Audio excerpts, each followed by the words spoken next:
une association pour le développement des initiatives locales. C'est une organisation non gouvernementale à but non lucratif dont la vision est assez équitable aux services socio-économiques de base. Par exemple, la santé, l'éducation, la formation, l'alphabétisation, etc., etc. Des populations en général, surtout celles des zones rurales. C'est-à-dire, en termes clairs, c'est améliorer les conditions de vie des populations démunies et de réduire l'exclusion du système socio-économique. C'est une ONG créée en 1990, mais reconnue officiellement par l'État béninois le 18 mars 1993. Elle dispose d'un accord cadre. Vous avez l'accord cadre, c'est un document qui lie le gouvernement de la République du Bénin et l'ONG. Nous l'avons signé en 2006. Et ça garantit certaines facilités à l'ONG. Par exemple, l'État peut nous soutenir sur le plan technique, c'est-à-dire appui technique, appui financier par des subventions ou même exonération des droits et taxes sur certains matériels. Par exemple, nous voulons acquérir des véhicules sur place, ça peut être exonéré des taxes et droits. L'ONG également est membre de plusieurs réseaux au Bénin et organismes. Par exemple, la Maison de la Société civile, nous sommes membres, et le RENOPAL, Réseau national des opérateurs pour la promotion et de l'alphabétisation et des langues. Nous sommes aussi membres. Consortium Malafia, nous sommes les premiers membres de cet organisme. Et le Centre de promotion de la société civile également. Et il y a le comité régional d'orientation du suivi et du programme et cadre de la diversification agricole. Nous sommes aussi membres et également la cellule de participation citoyenne de Porto Novo, par exemple. Nous sommes aussi. Les domaines d'intervention sont plusieurs. Et je vous ai dit que l'ONG a été créé il y a longtemps.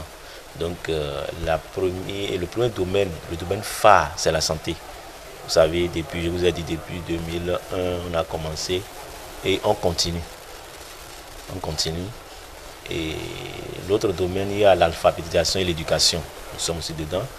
Et il y a eau, hygiène et assainissement. Nous sommes dedans.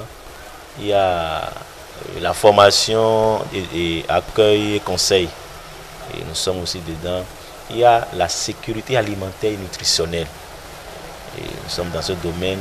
Les infrastructures socio-communautaires et renforcement de la société civile. Et aussi, l'agriculture. Nous luttons aussi contre le paludisme.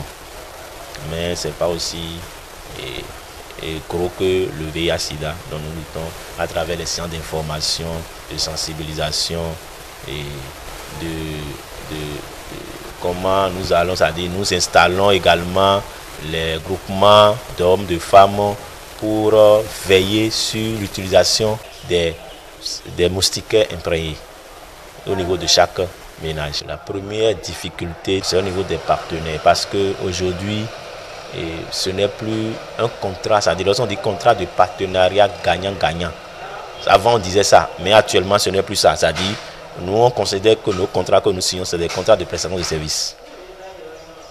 Et lorsqu'on dit on va signer un contrat, normalement, les deux parties s'asseyent et vous négociez le contenu du contrat.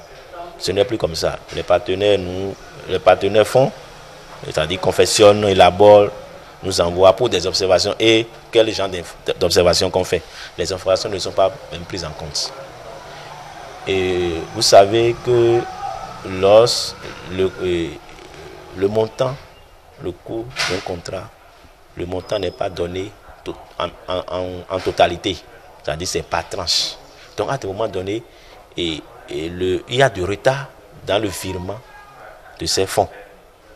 Et ça joue sur nous dans l'élaboration, dans l'exécution de nos activités. À un moment donné, on attend l'argent avant de commencer. Parce qu'il y a des activités qui nécessitent la mise en place des fonds. Donc si les fonds ne sont pas disponibles, on ne peut pas effectuer l'activité. Donc il y a aussi ce paramètre. Et par rapport aux perspectives, il y a certaines orientations que nous sommes en train d'envisager.